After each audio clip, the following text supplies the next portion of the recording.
So, beginning with your timers, counters, and serial I/O, right? So, in the earlier lecture, we have come across like what is meant by your timers and counters, plus their application in micro 8051. Okay. Plus, we have checked out the different timers which are available in 8051. Like we say, in 8051, we have two 16-bit timers or counters. That is your timer 0 as well as timer 1, right? And each of these timers, timer 0 and timer 1, they are controlled with the help of two special function registers, that is your tmod and tcon. Okay, so in this lecture we'll be learning about your the bit structure of your tmod as well as tcon register.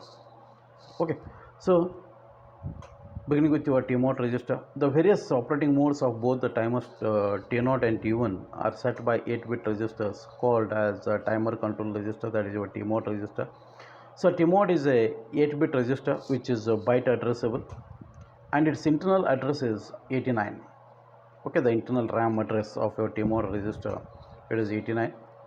Okay, so in this tmod register, the lower 4 bits are meant for timer 0 and the higher 4 bits are meant for timer 1.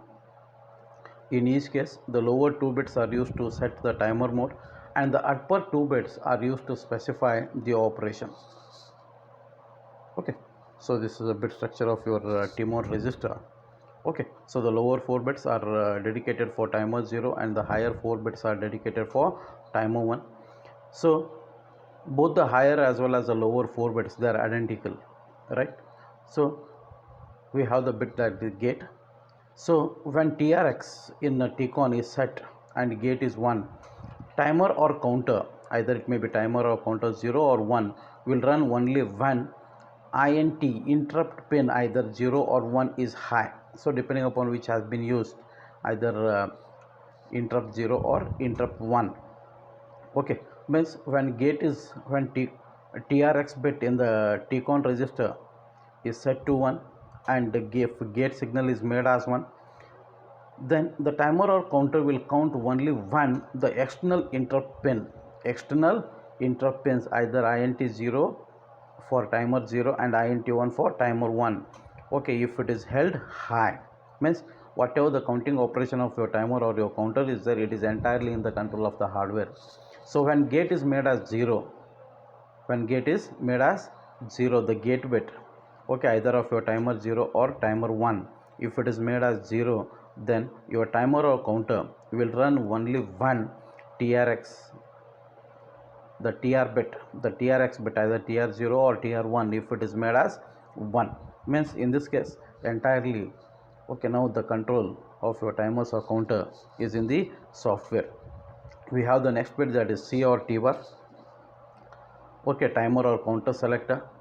Okay, so if it is made as 0, then the counter or your circuit, the timer or your counter, now it is set for timer operation, that is input from internal system clock. Means on each system clock, okay, the counter will be incremented by 1, and if it is set for 1, then the counter will or it is set for performing the counting operations. Means the counter will be triggered with the help of the external pins, that is t0 or t1. Okay, external input pin.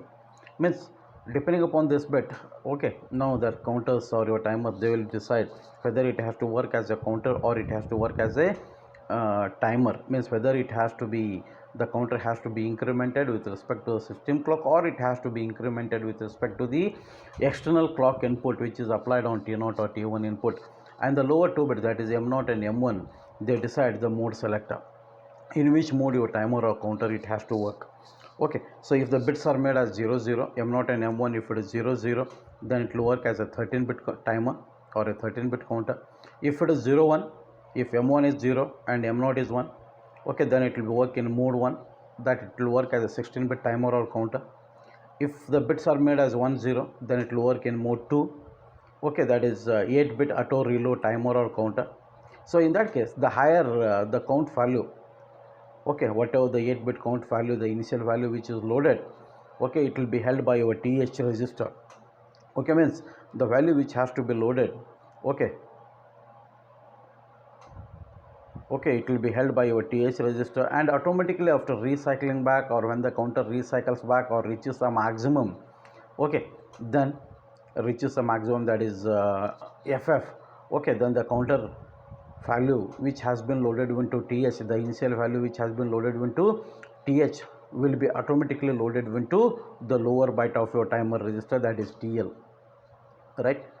So if both the bits are made as 1 1, then your timer or counter will be set to work in mode 3, okay, that is your split timer mode, okay. So in that case, in case of your split timer mode, only timer 0 can be used. So in that case, okay, TL0 is an 8-bit timer or counter controlled by the standard timer 0 control bits.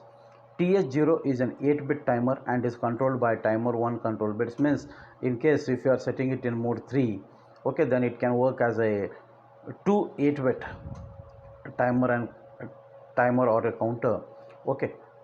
So TL0 will work as one 8-bit timer or counter, and TH0 will work as another 8-bit timer or counter.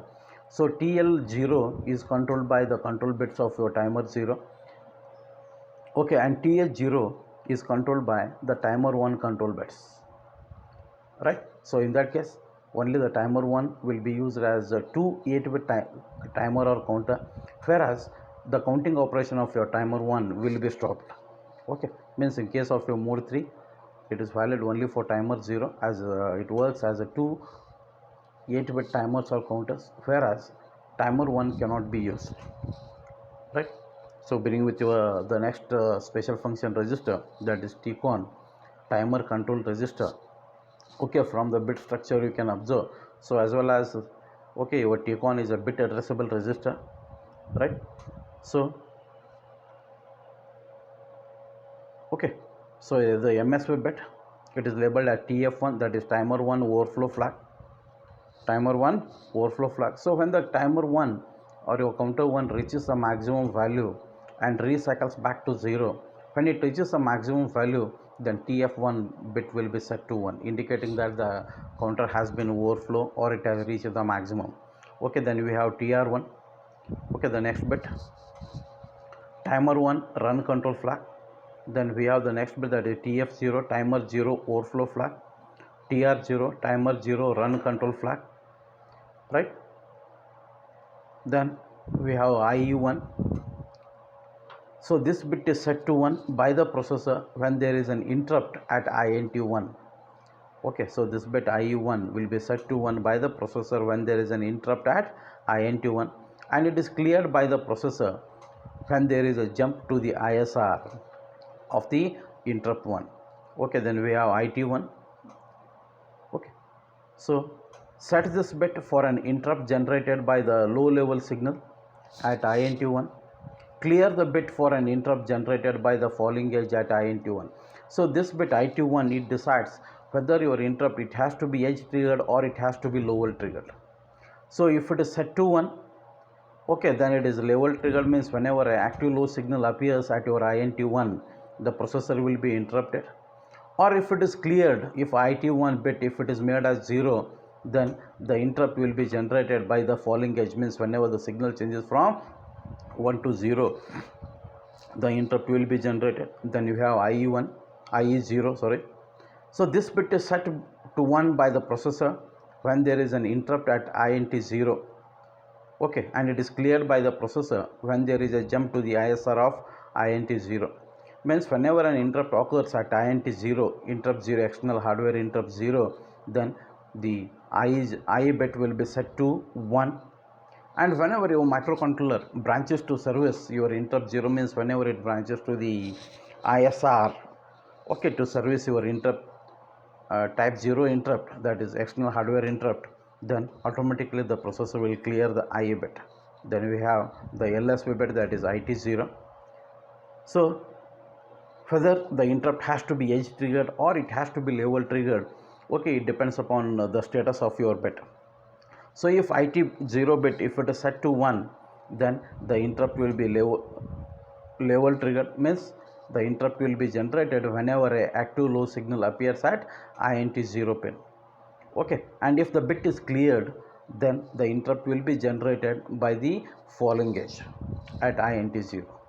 Okay, the timers are started by using the instructions like timer start bit, that is tr0, and tr1, which are called timer run control bits. They can be cleared by clearing these bits. When the timer counts to its maximum value, it sets the flag tf0 and tf1. Okay, the lower 4 bits of tcon, they cater to interrupt functions, and upper 4 bits are for timer operations, right? Okay, so already we are familiar that your timers or counters in 8051, they can work in four different modes. That is, mode 0 means it can work as a 13-bit timer or a counter. Then we have mode 1, okay, wherein it can work as a 16-bit timer or counter, or in mode 2 it will work as a 8-bit with auto reload. Okay, then you have mode 3, that is your split timer mode, right? So first, beginning with your mode 1 programming, so the following are the some of the characteristics and the operation of your mode 1. Okay, so in case of your mode 1, okay, the timers or your counters, they will work as a 16-bit timer or counter. Okay, therefore they allow the values anywhere from 0000 to FFFF to be loaded into the timer registers TH and TL, right? After TH and TL are loaded with a 16-bit initial value, the timer must be started, and this is done by the instruction like set bit TR0 for timer 0 and set bit TR1 for timer 1. After the timer is started, it starts to count up. It counts up until it reaches its limit of FFFF. Okay, and then it rolls over from FFFF to 0000. It sets high a flag called timer flag, that is your TF flag. This timer flag can be monitored. When this timer flag is raised, one option would be to stop the timer with the instruction CLR TR0, that is clear TR0 or clear TR1 for timer 0 and timer 1.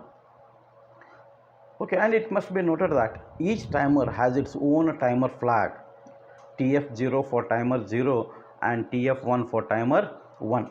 After the timer reaches its limit and rolls over, in order to repeat the process, the registers TH and TL must be reloaded with the initial value, means that is the original value from where the counting has to begin, and TF must be reset to 0. The timer flag, it has to be reset to 0, right? So steps to program in mode 1, right? What are the steps to be followed, right? To generate a time delay using your timer 1, the following steps are to be made. Number 1, load the tmod value register indicating which timer, either timer 0 or timer 1 is to be used, and which timer mode, either 0 or 1 is selected. Okay, in this case, as you are speaking with mode 1, okay, so mode 1 has to be selected. Load TH and TL with the initial count value, then start the timer. Keep monitoring the timer flag, that is your TF, with the instructions like JNB, jump if no bit TF0 or jump if no bit TF1 instruction to see if your timer flag has been raised. Okay, and get out of the loop. Keep monitoring it until the timer flag becomes high. So if timer flag becomes high, it indicates that the counter has reached the maximum and rolled over back to 0. Then stop monitoring the TF bit, then stop the timer, clear the timer flag for the next round of counting. Okay, then go back to the second step, that is loading the initial value back into TH and TL, right? So mode 0 is similar to your mode 1. Okay, so in case of your mode 0, it is working as a 13-bit timer or counter, and in case of mode 1, it is working as a 16-bit timer and counter. Okay, so in case of your mode 0, the counter counts from 000 to 1FFF in TH and TL register. Therefore, in case of your mode 0, When the timer reaches its maximum value, that is 1FFF, it rolls over back to 0000 and the timer flag is set. Okay, next, characteristics and operation of mode 2, right? So in case of your mode 2, your timers and counters, they work as an 8-bit timer or counter. Therefore, okay, as it is working as an 8-bit timer or counter, okay, it allows only values of 00 to FF to be loaded into the timer register TH. After TH is loaded with an 8-bit value, that is the initial value from where the counting has to begin, the 8051 gives a copy of it to TL. The timer must be started, and this is done by set bit TR0 for timer 0 and set bit TR1 for timer 1. After the timer is started, it starts to count up until it reaches its limit of FF. To stop the timer 0, TR0 must be set low. To stop the timer 1, TR1 must be set low. When it rolls over from FF to 00, it sets high a flag called timer flag.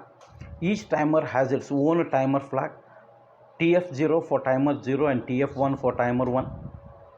When the TL register rolls from FF to 0 and TF is set to 1, TL is reloaded automatically with the original value kept by the TH register.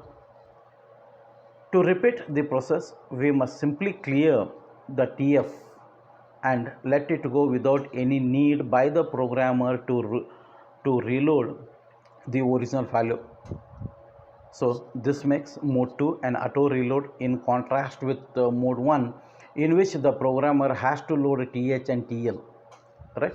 So how to program your timer and counter in mode 2 to generate time delay, right? So to generate time delay in mode 2, load the TMOD value register indicating which timer, either timer 0 or timer 1, is to be used and which timer mode is selected, that is your mode 2.